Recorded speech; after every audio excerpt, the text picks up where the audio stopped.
Fala pessoal, tudo bom com vocês? Eu espero que vocês estejam bem. Hoje nós vamos falar um pouquinho sobre pirâmides, né? Pirâmides, gente, é um dos sólidos especiais que a gente estuda, né, no grupo dos poliedros, tá? Então a gente falou já sobre prismas, já viu um vídeo sobre cilindros, tá? Então prisma, poliedro, cilindro, corpo redondo, beleza? A pirâmide, ela volta a ser um poliedro, tá? Só que ela é um poliedro um pouco diferente do prisma. O prisma ele tinha duas bases paralelas e iguais. Já a pirâmide, ela vai ter apenas uma base e as arestas laterais dela convergem para um único local chamado vértice. Tá? Então eu coloquei dois exemplos de pirâmides para vocês na vida real, as clássicas pirâmides do Egito, né, como a gente já conhece, e também um Rubik, né, que eles chamam, que são os cubos mágicos, que na verdade é uma pirâmide, é um tetraedro mágico, tá? Bom, quando eu falo em pirâmide, a gente tem alguns elementos que a gente não está lá muito acostumado. Então, primeiro, a gente tem, como eu falei, o vértice aqui no topo da pirâmide. A gente tem as arestas da base, né, porque elas compõem a nossa base. A gente tem as arestas laterais que convergem no vértice, ok? E aí nós temos a altura da pirâmide. Nesse caso, ela está dentro da pirâmide, porque nossa pirâmide é reta. Mas pode ser que ela também esteja fora da pirâmide, caso a minha pirâmide seja oblíqua, que é um caso que dificilmente a gente estuda no ensino médio, eu nem vou abordar ele aqui para nós, tudo bem? Então a gente tem a nossa altura, tá? Se a nossa base ela for regular, a altura ela sempre encontra aqui no centro de massa da minha figura, no centro da figura, tá? E aí a gente tem uma propriedade chamada apótema da pirâmide. O que é, galera, a apótema ou apótema, né? Cada livro fala de um jeito, o apótema da pirâmide, né? Esse cara aqui, pessoal, é a altura da face lateral. Ou seja, esse segmento em verde aqui, ele é a altura desse triângulo lateral.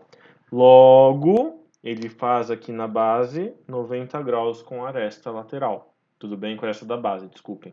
Ok? Então, a gente tem alguns elementos aí como o apótema da pirâmide que a gente não estava acostumado. É muito comum esse nome aparecer para vocês quando a gente trabalha com pirâmides, tá? Apótema da pirâmide. Porém, não só de apótema da pirâmide a gente vai viver. A gente vai ver que tem um outro apótema também para confundir mais a gente, tá? Quando eu classifico pirâmides, pessoal, né, a gente pode classificar novamente com relação à base dela. Então, a gente pode ter uma pirâmide triangular, a gente pode ter uma pirâmide quadrangular, a gente pode ter uma pirâmide pentagonal, hexagonal e assim por diante, tá? O que muda aí é a base. Lembra de novo do termo regular. Pirâmide triangular regular, quer dizer que a base é um triângulo equilátero. Pirâmide quadrangular regular, quer dizer que é um polígono de quatro lados, todos iguais, quadrado. Pirâmide hexagonal regular, quer dizer que os 6 lados do meu hexágono são iguais. Esses são os 3 tipos que mais aparecem. Eu coloquei um pentagonal aí, mas o que mais aparece, obviamente, é o hexágono, tá bom? Bom, antes de eu prosseguir, eu preciso relembrar com vocês um conceito do seu primeiro ano, chamado apótema de figuras planas. Ah, Gustavo, mas você acabou de falar de apótema no slide anterior. Do que você vai falar de apótema agora de novo? Pois é, pessoal. Acontece que a gente tem duas situações para apótema, tá? A gente tem o apótema da pirâmide e a gente tem o apótema da base, o apótema da figura plana, tá? O que é apótema quando a gente estuda isso em geometria plana? O apótema de uma figura plana é o raio da circunferência inscrita, ou seja, é como se eu pegasse, por exemplo, um quadrado, ou um triângulo equilátero, ou um hexágono regular, desenhasse dentro dessas figuras uma circunferência. Notem, galera, que eu estou tomando aqui 3 apótemas que são importantes para o nosso estudo, tá? Eu não estou pegando qualquer apótema. Estou pegando a do quadrado, estou pegando a do triângulo equilátero e estou pegando a do hexágono regular. Tá? São 3 situações que são importantes a gente estudar. Agora, vamos olhar para o quadrado, galera. Olha, o apótema é esse segmento em vermelho aqui, que representa o raio da circunferência inscrita. Qual é a relação entre esse raio e o L? Ah, é nítido ver que se a circunferência está tangenciando, né, esse segmento com esse daria o diâmetro da circunferência. Logo, o diâmetro seria igual ao lado do meu quadrado. Então desse modo, eu posso dizer que o apótema, tá? Esse R nós vamos chamar de apótema. Isso daqui vai ser igual ao lado sobre 2, no caso do quadrado, ok? Já no caso do triângulo equilátero, galera, notem que quando eu desenho a circunferência inscrita, o raio ele simboliza 1/3 desse segmento aqui. Esse segmento que a gente tem é a altura do triângulo equilátero, ou seja, o apótema nesse caso é igual a 1/3 da altura do triângulo equilátero. Vocês lembram como acha a altura de triângulo equilátero?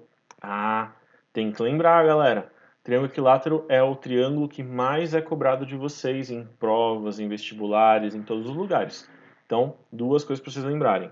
Quando a gente fala em altura do triângulo equilátero, isso aqui é L raiz de 3 sobre 2.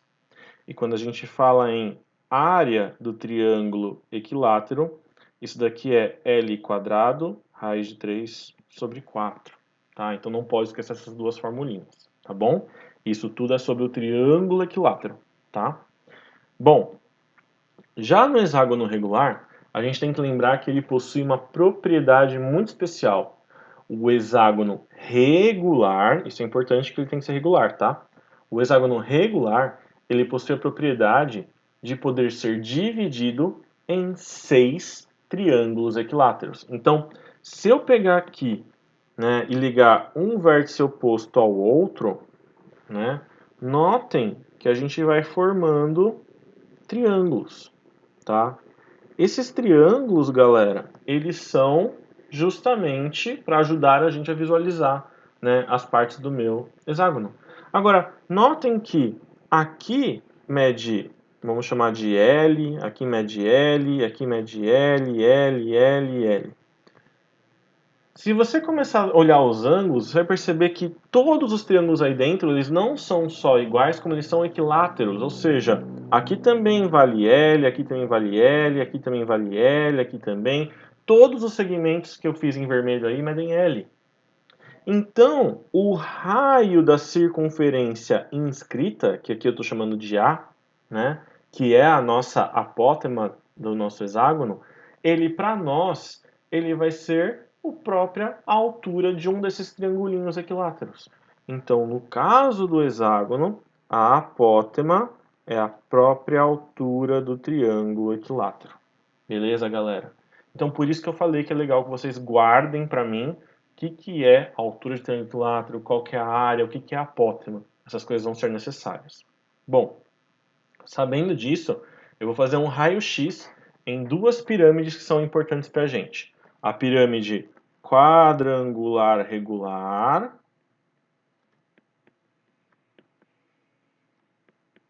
tá? O que ela possui? Então vamos olhar aqui, ó. Ela possui o apótema da pirâmide, olha aí.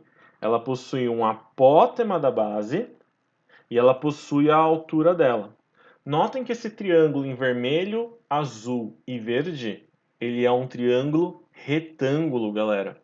E se ele é um triângulo retângulo, eu posso aplicar Pitágoras. Então, a gente vai ter o que? A altura ao quadrado da pirâmide, mais o apótema da base dessa pirâmide é igual ao apótema da pirâmide, ok? A gente chama isso aqui de relação fundamental da pirâmide. Tá? Então, esse é um dos Pitágoras que eu posso produzir. Eu tenho vários Pitágoras, galera, que eu posso produzir aí. Né? Esse é um dos principais que a gente vai usar. Outro Pitágoras que eu poderia produzir é esse daqui, ó.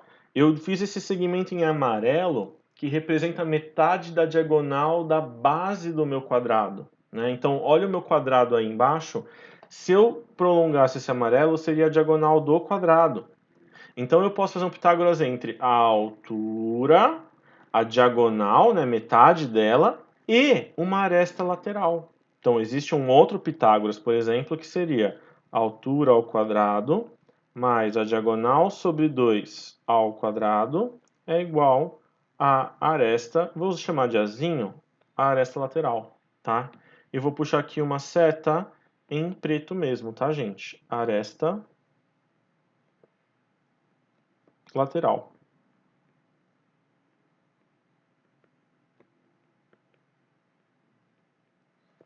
Belezinha? Então, isso daí foi mais ou menos um raio-x. Opa, aqui faltou o quadrado, né? Isso aí é mais ou menos um raio-x de uma pirâmide quadrangular regular, que é um dos casos que mais aparece para vocês. Tudo bem? Agora eu vou fazer um rápido raio-x de uma pirâmide triangular regular, tá? Essa pirâmide, gente, no caso, só a base dela é um triângulo equilátero, ok? Nós vamos ver depois que existe um caso ainda mais particular, que é quando todas as nossas faces são triângulos equiláteros. Mas nesse caso, só a base. Notem que aquela mesma relação fundamental da pirâmide, ela é válida aqui, ó. Eu tenho em verde o apótema da pirâmide, em vermelho a altura da pirâmide, e em azulzinho o apótema da base, o apótema do triângulo equilátero. E novamente, isso é um triângulo retângulo. Posso aplicar Pitágoras de novo. Eu posso dizer que a altura ao quadrado mais o apótema da base ao quadrado é igual ao apótema da pirâmide ao quadrado. Então, novamente, vale esse Pitágoras que é extremamente importante e que é fundamental. Ok? Outro Pitágoras que eu poderia produzir entre o segmento amarelo. Esse segmento amarelo, gente, ele simboliza para nós 2/3 da altura do triângulo equilátero. É só lembrar, né? Se o apótema da base, no caso de um triângulo equilátero, ele vale 1/3 da altura, o restante, que é o amarelo, tem que ser 2/3 dessa altura. Então você poderia fazer um Pitágoras entre o vermelho, o amarelo e o preto, sendo o preto, novamente, uma aresta lateral. Certo? Então a gente poderia fazer o quê? Poderia fazer aqui h² mais 2/3 da altura do triângulo equilátero ao quadrado é igual a aresta lateral ao quadrado. Né? Gente, novamente, existem outros Pitágoras que você poderia produzir. Veja esse daqui, ó. Eu tenho aqui o verde, eu tenho esse segmentozinho aqui e tenho uma aresta lateral. Isso também é um Pitágoras, que está na própria face do meu triângulo, na minha face lateral. Ok? Isso é uma outra situação que poderia ser útil para a gente em alguns exercícios. O lance das pirâmides é vocês principalmente conseguirem enxergar todos esses Pitágoras, galera. Tá? E bom, quando eu falo em calcular a área, né, de uma pirâmide, fica fácil, porque você não tem mais duas bases. Você vai ter a área de uma base mais a área lateral. Tá? Essa área lateral, gente, ela é sempre composta por triângulos, tá? Sempre por triângulos. E aí vem mais. Se por acaso a nossa base for regular, tá? Então a gente tem n triângulos iguais. Cuidado, não são n triângulos equiláteros, são n triângulos iguais. Quer dizer que esse triângulo aqui, ó, de frente para você, ele é igual a esse da esquerda, que é igual ao do fundo, tá? E isso se a minha base for regular, ok? Então aqui, ó, a área lateral é sempre formada por triângulos. Ok? Então basta você achar a área de um desses, né? E se for regular, óbvio, e multiplicar pela quantidade que você tem. Tá bom? O volume. O volume, gente, ele é calculado por uma fórmula muito parecida com a do prisma.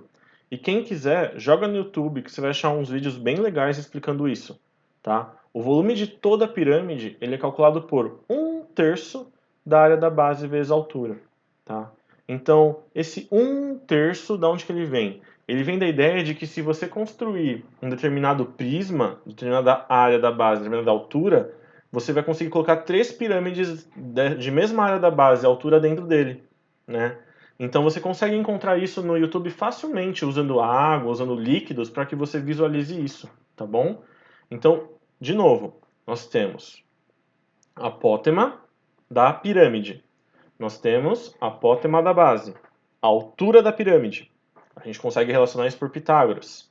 A gente tem talvez uma pirâmide ou quadrangular regular ou triangular regular, né? Ou a base é quadrada ou a base é um triângulo equilátero. Possivelmente pode acontecer de você ter uma base hexagonal. Aí você vai ter que dar uma trabalhada aí para observar os Pitágoras deles, tá? E a gente tem a área, que é super fácil, é só saber a área de figuras planas. E a gente tem o volume, que é 1/3 da área da base vezes a altura. É só guardar a do prisma e multiplicar por 1/3. Lembra que acontece isso porque se você pegar um prisma e uma pirâmide de mesma área da base, mesma altura, cabem 3 pirâmides dentro daquele prisma. Beleza?